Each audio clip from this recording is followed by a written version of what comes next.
तो गाइस मैं हूं अंकित और आप देख रहे हैं रेसलिंग फैंस नेटवर्क। शुरू करते हैं भाई अपनी बातों को हम लोग सबसे पहले समरस्लैम के स्टेज को देखते हुए। तो भाई समरस्लैम के स्टेज की नई लीक निकल के सामने आई है, ये आपकी स्क्रीन के ऊपर है एंड यहाँ पे स्टेज ऑलमोस्ट बना बनाया दिख रहा है। ऊपर में एक स्क्रीन आपको दिखेगी, उसके नीचे एक और है, उसके नीचे एक और है एंड सबसे नीचे एक और है। तो टोटल 4 स्क्रीन इन्होंने यहाँ पे ऐड करके रखी है। कल मैंने आपको जो ब्लू मैप दिखाया था, ब्लू प्रिंट दिखाया था, उसमें भी मैंने आपको यही दिखाया था कि भाई ऐसा कुछ दिखने वाला स्टेज। कॉन्सेप्ट क्या है, अगर आपने वो वीडियो मिस किया तो मैं बता देता हूँ आपको। कॉन्सेप्ट ये है कि WWE वाले एक इन्वर्टेड पिरामिड बनाना चाहते हैं, यानी कि उल्टा ट्रायंगल। तो ऊपर से नीचे की तरफ डायगोनली जो भी आएगा आएगा। तो यहाँ पे देखो सबसे ऊपर में एक स्क्रीन है, उसके नीचे एक है, उसके नीचे एक है, उसके नीचे एक है, यानी कि टोटल 4 है। तो अब इसको तुम मान के चलो कि शायद ऊपर वाली सबसे लंबी होने वाली लेंथ के मामले में, फिर उसके नीचे हल्की से उससे छोटी, उसके नीचे हल्की से उससे छोटी एंड उसके नीचे सबसे छोटी। हालांकि यहाँ पे देख के ऐसा लग नहीं रहा है, ऐसा सब सेम साइज के ही लग रहे हैं, बट क्या पता भाई सामने से कुछ अलग दिखे। तो ये है लेटेस्ट लीक। साथ में एक और अपडेट ये है कि जो स्टेज कंस्ट्रक्शन है वो थोड़ा सा थम गया है, बिकॉज यहाँ पे न्यूयॉर्क न्यू जर्सी में स्टॉर्म आया था।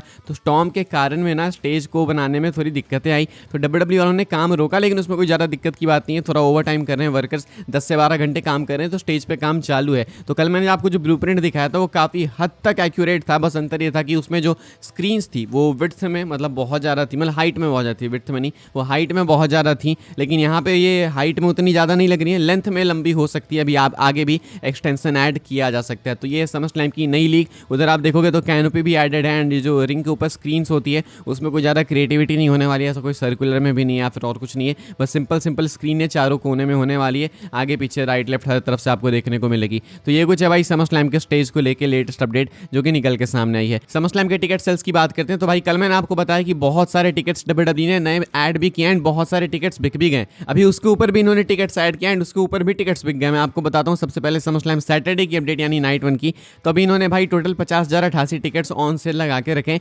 जिससे कि डिस्ट्रीब्यूट हो चुके हैं 48,077 टिकट्स। बच रहे हैं टोटल 1,866 टिकट्स एंड पिछले एक दिन में इन्होंने 609 टिकट्स बेचे हैं नाइट 1 के लिए। नाइट 2 के लिए इन्होंने भाई टिकट्स ऐड किए हैं, मतलब कैपेसिटी में और भी ज़्यादा ऐड किए हैं। कल हमने देखा था कि कुछ 52,000 के आसपास टिकट्स इन्होंने भाई रखे थे एंड अभी जो कैपेसिटी है वो इन्होंने इंक्रीज़ कर दी है, 53,360 कर दी है। अभी हो चुके हैं डिस्ट्रीब्यूट 51,672 टिकट्स। पिछले एक दिन में 1285 टिकट्स बिके हैं भाई एंड टोटल अवेलेबल टिकट्स हैं 1,543। यानी कि WWE वाले डेली 1000 टिकट बेच रहे हैं, डेली 1000 टिकट ऐड कर रहे हैं एंड ये कितना पॉजिटिव साइन है तुम सोचो। ये चाहे तो इजीली 60,000 तक लेके जा सकते हैं। अभी भी इवेंट को 2 दिन बाकी है एंड 2 दिन में आसानी से बेच सकते हैं 4,000 टिकट्स कम से कम। बिकॉज देखो तुम जितना इवेंट क्लोज आएगा ना उतनी ही ज़्यादा टिकट्स जो स्पीड से भागेगी, मतलब बिकेगी। तो ऐसे में 2 दिन में 4-5,000 टिकट्स और बेच सकते हैं। तो चाहे तो ये 60,000 के आसपास पहुंचा सकते हैं अटेंडेंस, बिकॉज जो कैपेसिटी है वो ऐसे भी स्टेडियम की कुछ 85,000 के आसपास है। तो मतलब स्टेडियम में कैपेसिटी है लेकिन उतने टिकट से बेच नहीं सकते हैं, क्योंकि स्टेज जो है बहुत ही जाइगेंटिक होने वाला है। तो वो काफ़ी एरिया कवर करेगा, फैंस पीछे नहीं बैठ पाएंगे स्टेज के। तो इसीलिए कुछ 60,000 के आसपास के टिकट से बेच सकते हैं। फिलहाल नाइट 2 के लिए 53,000 टिकट सोल्ड आउट होंगे डेफिनेटली एंड नाइट 1 के लिए 50,000 लोग पक्का मान लो कंफर्म होने वाले हैं। तो ये कुछ भाई समरस्लैम को लेके मैसिव टिकट अपडेट। आगे बढ़ते हैं गाइस, हम लोग बात करते हैं CM पंक एंड गुंथर के मैच के बारे में। तो भाई अब कंफर्म हो चुका है कि इनका जो मैच है वो नाइट 1 को मेन इवेंट करेगा। अभी तक मतलब क्वेश्चन में था, बिकॉज रोमन रेंस का भी मैच जो है काफ़ी ज़्यादा एडवर्टाइज किया जा रहा था, लेकिन अब इनका मैच कंफर्म हो चुका है। आप देख सकते हो कि it's official, CM Punk just confirmed on ESPN that CM Punk versus Gunther is the main event of SummerSlam night 1। CM Punk ने खुद से ही कंफर्म किया कि इनका जो मैच है गुंथर के against world heavyweight championship match वो नाइट 1 का मेन इवेंट है एंड ये सेंस बनाती है चीज़ भाई। मतलब मैं ये खुद भी नहीं देख सकता होते हुए कि CM Punk गुंथर का मैच जो कि ऑलरेडी ठीक ठाक अनप्रेडिक्टेबल है, वर्ल्ड टाइटल मैच है एंड सही इंटरेस्ट है, मैच भी अच्छा हो सकता है, वो Roman Reigns and J Uso versus Bron Breakker and Bronson read के कारण मेन इवेंट ना करें। मतलब ये मानना काफ़ी मुश्किल है, क्योंकि रोमन रेंस वाला मैच कोई स्टिपुलेशन वाला मैच भी नहीं है, बस एक रैंडम टैग टीम मैच है। स्टोरी भी अभी जस्ट ही चालू हुई है। तो मुझे लगता है CM Punk गुंथर डिजर्व करते हैं मेन इवेंट करना नाइट 1 को एंड अब डिजर्व वाली बात है नहीं, अब ये कर भी रहे हैं, इसमें कोई डाउट नहीं है। CM Punk ने खुद ये चीज़ ESPN पे आके कंफर्म की है। आगे बढ़ते हैं गाइस, हम लोग बात करते हैं अपनी अगली स्टोरी के बारे में जो कि ट्रिपल एच को लेके। तो ट्रिपल एच को हीट मिल रही है, ट्रिपल एच को हेट मिल रही है, बिकॉज इन्होंने भाई डोनाल्ड ट्रंप के एग्जीक्यूटिव ऑर्डर साइनिंग को अटेंड किया एंड इस लेवल की हेट मिल रही है कि कुछ लोग तो चाह रहे हैं, ट्वीट कर रहे हैं कि ट्रिपल एच को वापस से हार्ट अटैक आ जाए, उनका दिल फट जाए, पता नहीं क्या क्या। भाई आपको मालूम ही है IWC एक वियर्ड प्लेस है, तो लोग ऐसी चीज़ें लिखते रहते हैं। कुछ मैं आपको ट्वीट्स दिखा दूंगा, फॉर एग्जांपल आप देख सकते हो। अब देखो डोनाल्ड ट्रंप की PR अभी रिसेंट में बहुत ही ज़्यादा खराब है, बिकॉज उनकी हरकतें खराब है, लेकिन इससे ट्रिपल एच पे क्या इफेक्ट पड़ता है वो मुझे समझ नहीं आता। Triple H and Donald Trump हो गए, चाहे विंस मैकमैन हो गए, इनके आपस के पर्सनल रिलेशन है। तो अब मान लो मेरा कोई फ्रेंड है, बहुत बड़ी हस्ती है, वो है रियल लाइफ में खराब है, उल्टे फुल्टे काम करता है, लेकिन इसका मतलब ये थोड़ी है कि मैं उससे दोस्ती तोड़ दूंगा। तो कभी वो बुलाएगा किसी सेरेमनी में मुझे, तो मुझे जाना पड़ेगा। एंड दूसरा कि जो ट्रिपल एच है भाई वो WWE के CEO हैं, तो वो ऐसा नहीं कह सकते कि नहीं मैं नहीं आऊँगा। डोनाल्ड ट्रंप उस कंट्री को एक तरीके से अभी फिलहाल चलाते हैं, तो ट्रिपल एच को उनके अंडर रह के ही काम करना होगा। एंड अगर उनको ऑफर आ रहा है तो वो जा रहे, इसमें बड़ी बात क्या है। आई डोंट थिंक कि डोनाल्ड ट्रंप जो भी कहते हैं या जो भी वो मानते हैं उसका ट्रिपल एच पे कोई इफेक्ट पड़ता है। इट्स जस्ट कि भाई ट्रिपल एच अटेंड कर रहे हैं सेरेमनी को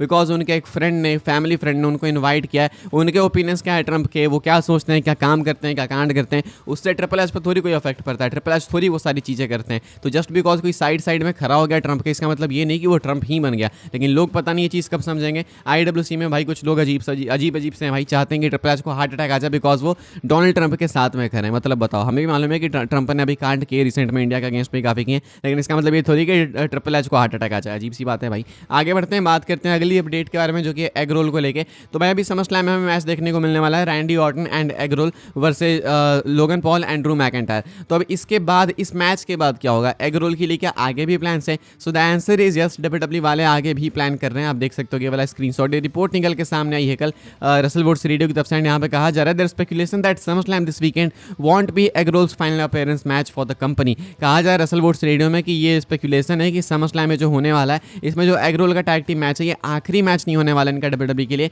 इसके बाद भी आपको मैच इनका देखने को मिलेगा, अपीयरेंस इसके बाद भी आपको देखने को मिलेगी। अब कब नहीं पता। अब देखो ये मैं कभी ज़्यादा सॉलिडिफाई करके आपको नहीं बताना चाहता, क्योंकि सेलिब्रिटीज़ हैं वो आते हैं जाते रहते हैं, ज़्यादा आप गारंटी ले नहीं सकते अनटिल अनलेस भाई वो लोगन पॉल हो या फिर बैड बनी हो। हमने देखा कि ट्रेविस स्कॉट के भी बारे में हमने सुना था कि WWE वाले उनको फ्रीक्वेंटली फीचर करेंगे, वो आते रहेंगे, लेकिन हुआ क्या, बाद में इनके झगड़े हो गए, ट्रेविस स्कॉट साइड, WWE वाले साइड। तो ये सेम हो सकता है और भी सेलिब्रिटीज़ के साथ, बिकॉज उनका मेन काम तो कुछ और है ना। आगे बढ़ते हैं हम लोग, बात करते हैं अगली स्टोरी के बारे में जो कि अपनी आखिरी स्टोरी है, एंड ये डोमिनिक मिस्टीरियो को लेके। डोमिनिक मिस्टीरियो क्या SummerSlam में अपनी टाइटल ड्रॉप करने वाले हैं, बिकॉज SummerSlam में ड्रॉप करने के बाद वो ट्रिपल ए की टाइटल जीतेंगे।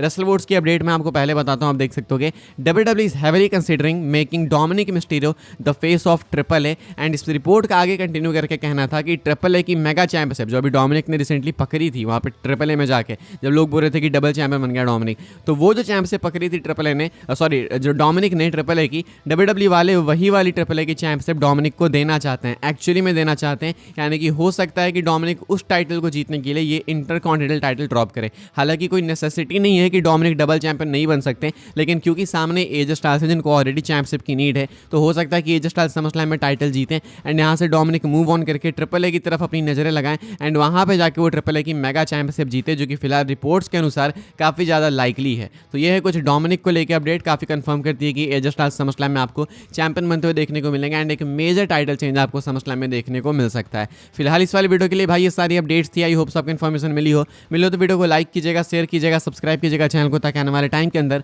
आपको और भी सही WWE की न्यूज़ अपडेट सबसे पहले देखने को, जानने को मिलते रहे। फॉलो कर सकते हैं आप लोग मुझे इंस्टाग्राम एंड ट्विटर पर, लिंक आपको मिल जाएगी डिस्क्रिप्शन में। ज्वाइन कर सकते हैं व्हाट्सएप चैनल को, उसके भी लिंक है डिस्क्रिप्शन में। मिलूंगा मैं आपसे अगली वीडियो में जल्दी ही, तब तक के लिए goodbye, thanks for watching.